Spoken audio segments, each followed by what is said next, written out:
Hello, everyone. Let's see a few announcements and catch up from last time. Bizarrely, we couldn't find any room on campus for the date that we announced the movie, so we moved it to the 26th of September, 7 p.m. at Evans, and you'll get a notice on this in BSpace. And I just want to take this occasion to remind you to check BSpace. You should be getting notices when things go up, but perhaps you don't, or you don't notice. So periodically go to the announcement sections of BSpace and see what's happening. I want to post a few things about On the Same Page, which is this freshman exercise this year that's about linguistic diversity at Berkeley. And I'll tell you a few things about that on BSpace. So keep checking BSpace for things immediately relevant to your section and for other relevant points. I'm going to end 5 minutes early today, and I'm going to try to do that on every Thursday because those of you who've been to coffee realize that if we get the coffee after 2, there's a great horde of people. And I'm going to try ending 5 minutes early. You get 5 minutes less knowledge, but we'll have that much greater chance of getting a good table and getting coffee. So start rumbling at 7 minutes till. Could I ask you guys to rumble too? Thank you. So let me just a few other sort of just catch up things. I suggest that you start Heart of Darkness. Look, you're not reading this as a literary work, like in an English class and talking about images and metaphors and so forth. I want you to read this text in the way you read it in high school, which is in some sense as an expose of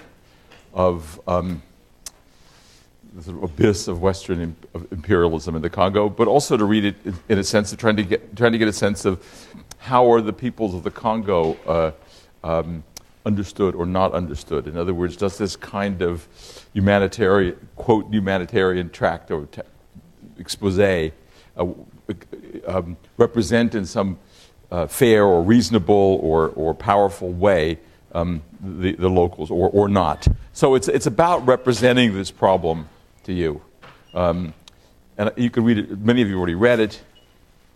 And we're going to read it in relationship to some really brilliant journalistic accounts of the expose of the Congo. I mean, some really milestone documents in exposing abuses and in rallying public opinion. So I'm hoping you'll get these different takes on how one approaches this particular and almost paradigmatic imperial encounter in the Congo.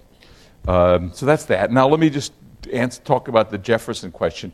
I want to confess, it's a certain embarrassment. Historians are supposed to read their text carefully or listen to someone else reading the text carefully, and I didn't do that. And mea culpa. So what Jefferson wrote in this earlier draft that you have in your reader of the Declaration of Independence was the following, and I just want to repeat that and point out what it's about. He, that is to say George III, has waged cruel war against human nature itself, violating its most sacred rights of life and liberty in the persons of a distant people who never offended him, captivating and carrying them into slavery in another hemisphere, or to incur miserable deaths in their transportation thither. This pure piratical, pirate-like warfare, the opprobrium of infidel powers, is the warfare of the Christian king of Great Britain, determined to keep open a market where men, ! Should be bought and sold. He has prostituted himself and suppressing every legislative attempt to prohibit or restrain this execrable commerce.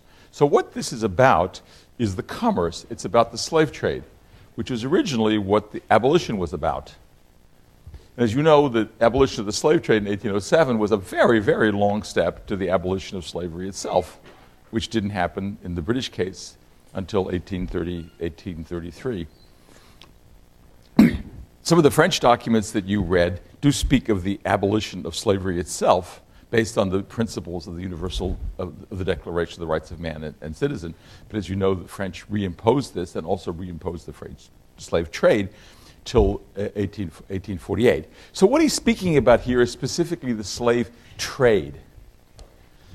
Now, why is Jefferson, and this was the question, why is Jefferson sort of politically and personally able to argue against the slave trade, while he says nothing about slavery.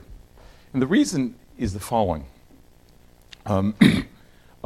Virginia was the most salubrious of slave economies.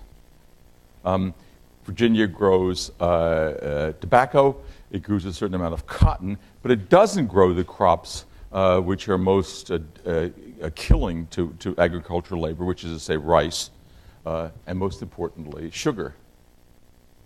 So Virginia actually has a surplus of slaves by the late 18th century. Virginia is exporting slaves to the rest of the slave South, and would continue to export slaves all through the 19th century as more territories opened. So from his perspective, politically, he could speak against the slave trade without impinging anyone his interest or the interest of his colleagues. It was removed from this draft of the Declaration of Independence at the objection of his colleagues from South Carolina, for whom the slave trade was actually quite important. South Carolina slave populations were not maintaining themselves. So that particular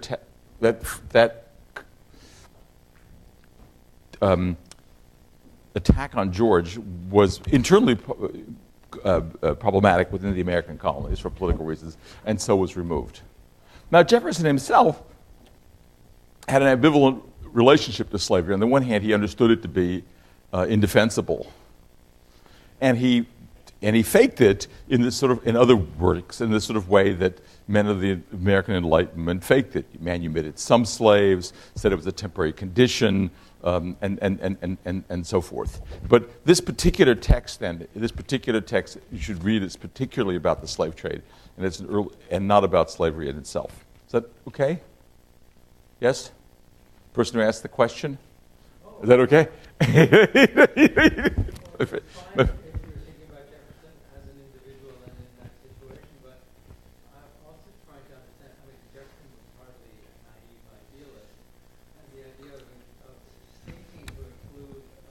Slave trade. Paragraph in a document that had to be signed by representatives of all the colonies seems to me. Well, all the northern colonies, of course, people were behind it. I mean, look, I'm not. I didn't get a chance. No, I didn't say you were attacking. I should have read this more carefully. There's a book by Pauline Maier, M-A-I-R, and on the drafting of the Declaration of Independence, and I'll send you guys a reference, and I'll do some more work on it myself. But it's according to my colleagues in colonial history who thought that Jefferson did think that this was another violation by George against these universal principles, and thought he might get by with it. In fact, it was one set of delegations, the South Carolinians, who opposed it. So I will send you guys a reference to the Paul Maier book, if those of you would like to track it down. But I know I wasn't being attacked. I just didn't read this carefully enough. And for this, it's a very bad sin for a historian, not reading carefully. And it's something we all have to learn to do, but not too carefully. And now we're on to today's lecture. Question? Not yet? So it's a rolling conversation. So the lecture is about 19th century humanitarianism and humanitarian intervention. And it's the first lecture in which we're going to address a set of questions which take us right up to the present, or to the recent history of the present. So where are we going? In a way, this is in the prehistory of Chapter 7 of the UN Charter. Chapter 7 of the UN Charter authorizes military intervention in case of what it says severe atrocity. So that's a post-Holocaust claim. Now, in fact, for reasons which we'll see today, the right to intervene is a problematic rights claim, and in fact, the international community and international law is moving much more to something that's now called the responsibility to protect. And a 2005 UN document, to which most every country has signed up now, says that each state has the responsibility to protect its populations from genocide, war crimes, ethnic cleansing, and crimes against